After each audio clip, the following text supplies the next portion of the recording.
subjected to an unprecedented level of attack from the only other global superpower, state-sponsored electronic hacking, surveillance, disruption of his activities, physical surveillance here in the United States, harassment by foreign operatives who come to his home and threatened him unless he returns to China, the high-level penetration of our government, even within the Department of Justice, where people were acting as unregistered foreign agents in order to secure our clients' deportation to China.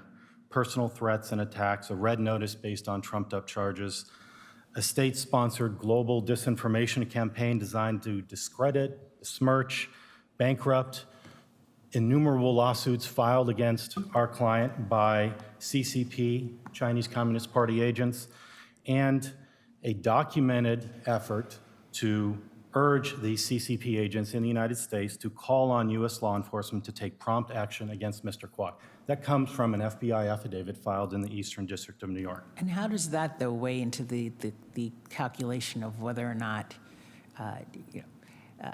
the factors that relate to whether or not someone's a risk either of flight or of harm to the community or obstruction, like these issues that you've just mentioned? How do they, what about those factors suggests that the district court was wrong in making these findings about the risks?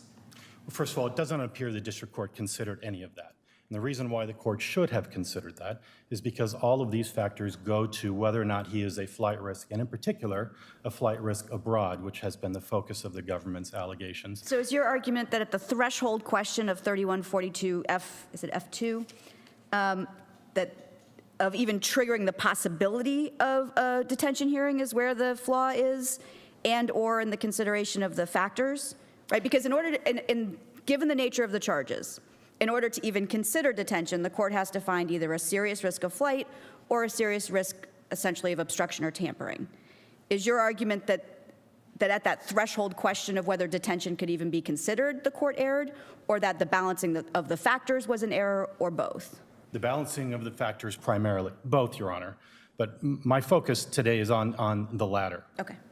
And the reason for that is each of these factors, each of these elements, the personal circumstances of the defendant compel him to remain in the United States.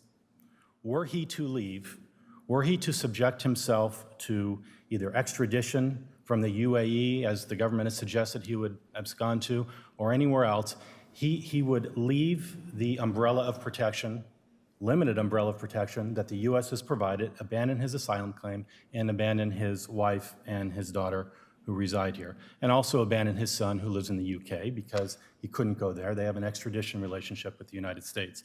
But these factors were never considered, at least they don't appear to have been considered by the district court. Well, the district court, though, did consider the family issue, the fact of his wife and daughter being here, and in fact noted that his son is in England, and so that was considered by the district court. Yes, but not in the context of the threats he faces from China and why that would compel him to stay here, where his wife and his daughter are also asylee applicants. So that nuance is missing from the district court's opinion. 3142E requires that the judicial officer find no condition or combination of conditions will assure the person's appearance in court. The district court did not conduct that assessment. At least it's not clear that it did in the order. Instead, the district court examined only our bail proposal. And of that, only a portion of it.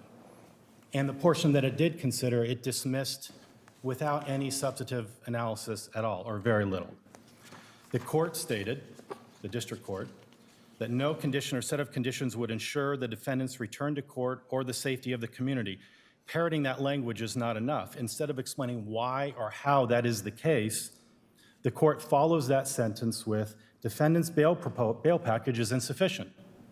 And it's insufficient because we hadn't proposed our sureties yet.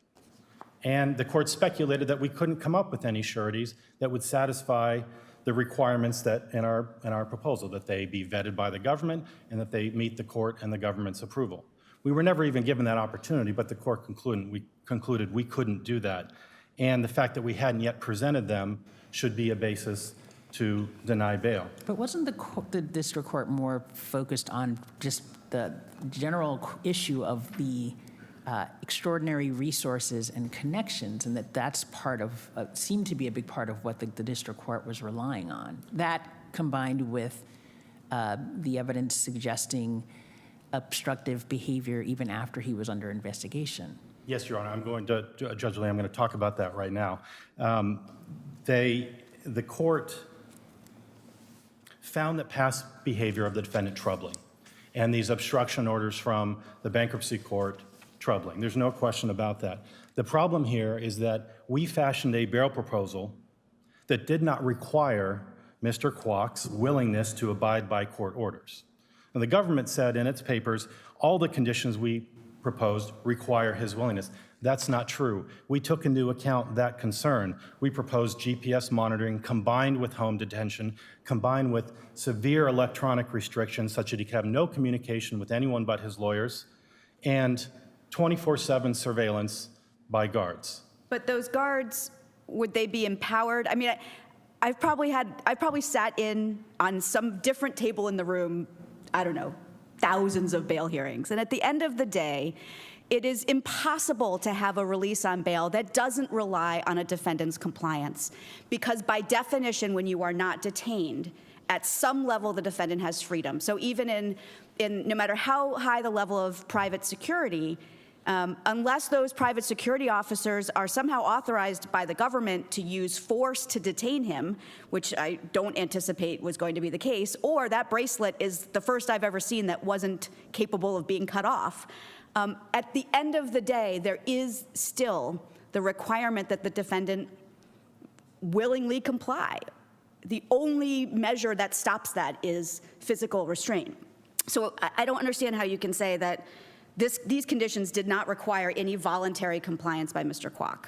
Well, we started with our bail package under the premise that he would comply with those conditions for various reasons, such as the threat he faces if he were to flee.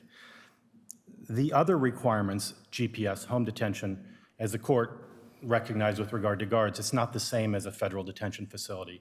Of course not.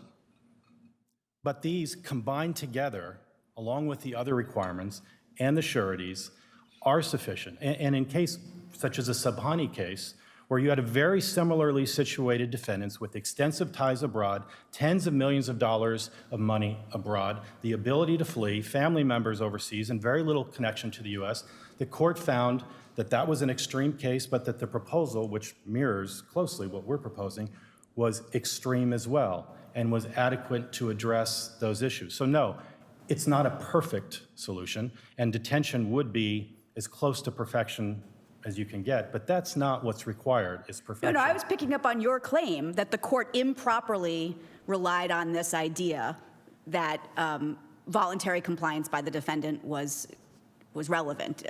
That you made a comment that there was no need for voluntary or willing compliance, and that's what I was responding to. And I'm sorry if I overstated, Judge Merriam.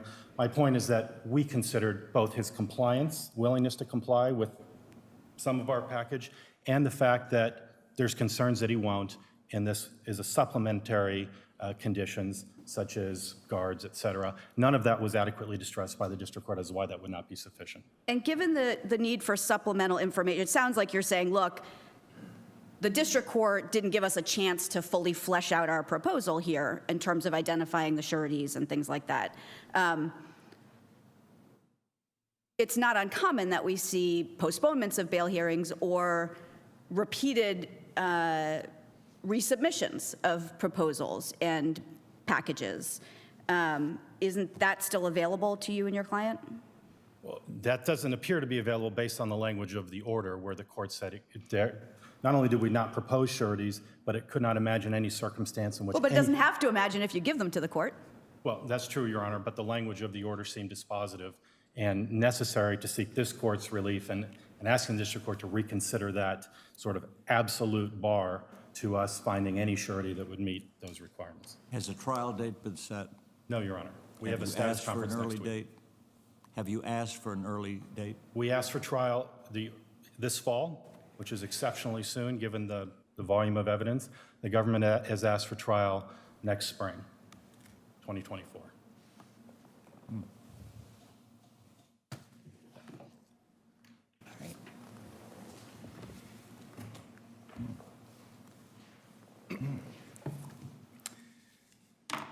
May it please the court. My name is Ryan Finkel for the United States. I'm an assistant United States attorney in the Southern District of New York, and I represent the United States in this appeal, as I did in the district court below. Judge Torres did not err, let alone clearly err, when determining that Kwok presents a serious risk of flight, a serious risk of obstruction, and a danger to the community. Nor is there error in Judge Torres' conclusion that there are no set of conditions which should ensure the safety of the community. Kwok claims that the court did not take into consideration sort of speculative and theoretical possibilities and restrictions on bail. That's not right. Judge Torres did.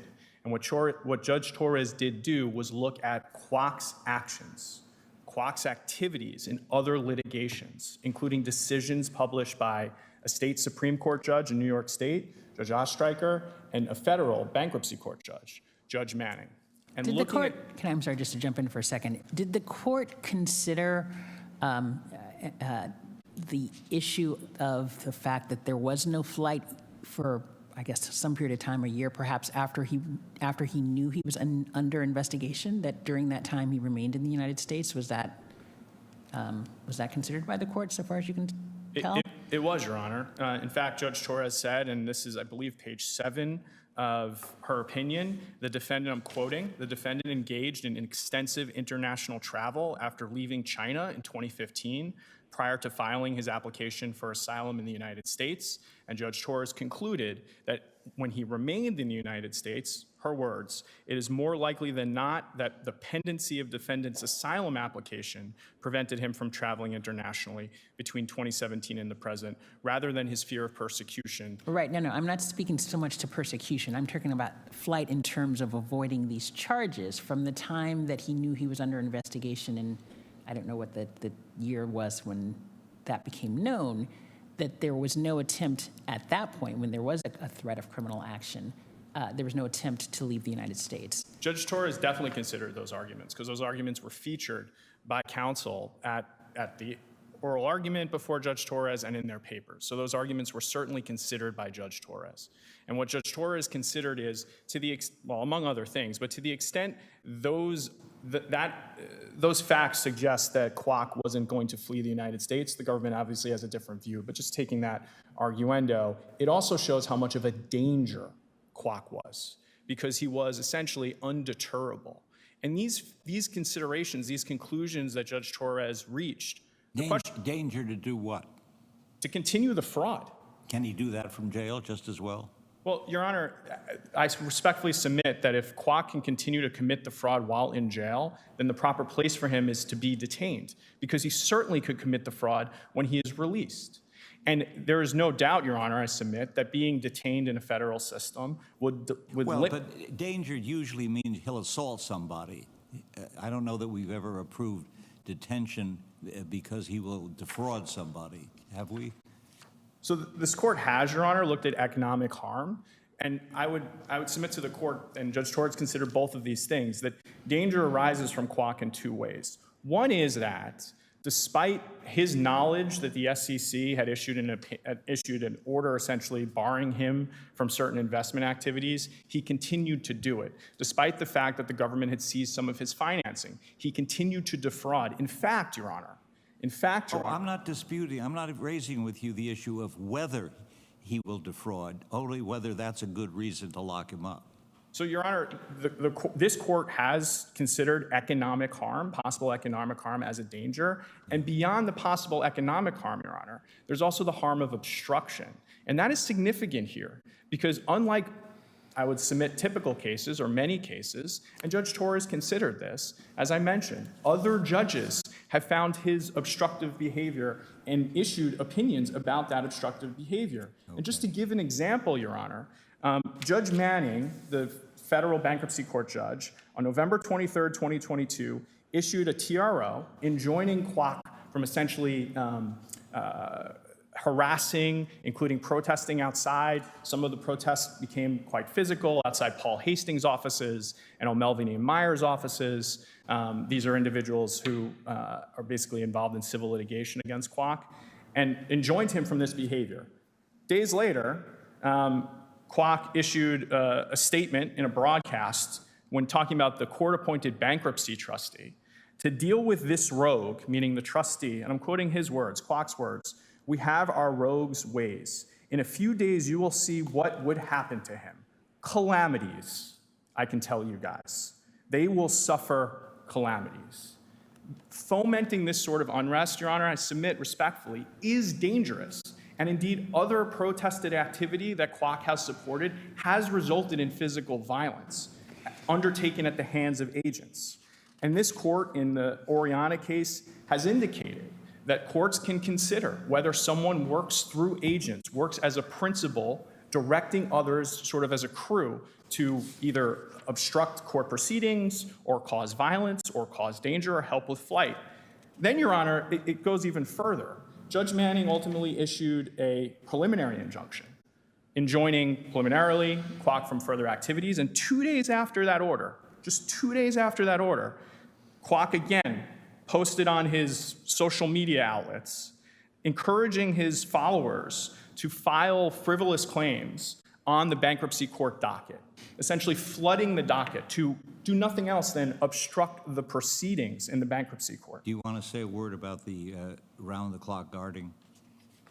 Certainly, Your Honor. So this court has been quite skeptical of private security arrangements. In the Banky case, this court said, and I'm quoting, "It is not legal error for a district court to decline to accept such a condition of release as a substitute for detention." And in the Oriana case, private jails at best elaborately replicate a detention facility without the confidence of security that such a facility instills. And in Busanti, this court has expressly held that the Bail Reform Act does not permit a two-tiered bail system in which defendants of lesser means are detained pending trial while wealthy defendants are released to self-funded private jails. And there's a reason that the private jail security doesn't work, and this was featured during my adversary's arguments. The incentive structure is different for private security than it is in a federal detention facility. Private security, as proposed here, would be paid for by Kwok, which means they'd be answerable to him. It would also indicate that private security would have an incentive to ensure that maybe things aren't reported to the judge every little bit, every instance as they should be. And why is that? Because private security wants to get paid as they continue to police the defendant. But I also submit, frankly, if the only way for a defendant, and this is consistent with the case law that I just cited, I believe, if the only way for the defendant to be released, for the community to be safe, for him not to flee, is to be surrounded by 24/7 private security, then he should be detained. And Your Honor, the standard of review here, I want to close with this, I think is important. The question is not whether this court would reach a different conclusion than what Judge Torres did. The question is whether Judge Torres's conclusion on the face of the full record was not plausible, that Judge Torres committed a mistake. And Judge Torres did not. Judge Torres considered the arguments that counsel has raised here, and reached a conclusion that was different. She reached a conclusion that Kwok has the ability to obtain passport. Do you want to say anything about your reported preference for a trial date a year ahead? So, Your Honor, we'll see where exactly Judge Torres wants to schedule trial. The government is not opposed to a sooner trial date. As counsel mentioned, there is a lot of discovery here, and we assume that I take it your view of an early date might change depending upon whether he was at liberty. So, Your Honor, I think with respect to the decision before the court, as I mentioned, it's a question of whether there was clear error by Judge Torres. I understand that. And separate and apart from that, in terms of the trial date, Judge Torres will make that decision. Part of it will be when she can schedule a 3, 4, 5-week trial. I don't know what her court calendar is. The government is not opposed to a sooner date, but believes that some time will be necessary for the parties, particularly the defense, to review discovery. Judge Torres orders an earlier date. The government will be ready. Government will be ready, because the evidence here, as Judge Torres found, is very strong, based on bank records and documents. And just one point on that, Your Honor, the defense claims that Judge Torres didn't subject the government to some sort of exacting scrutiny. Taking a step back, Judge Torres listened to the government's proffer, which is appropriate, but Judge Torres's opinion itself cites underlying evidence, cites statements that Kwok himself made, not from the government's briefing, but on his social media pages. So did Judge Torres do what was required of a district court judge? Did she analyze the evidence before her and reach a conclusion that is plausible in the face of all the evidence? Absolutely, and this court should affirm. All right, thank you.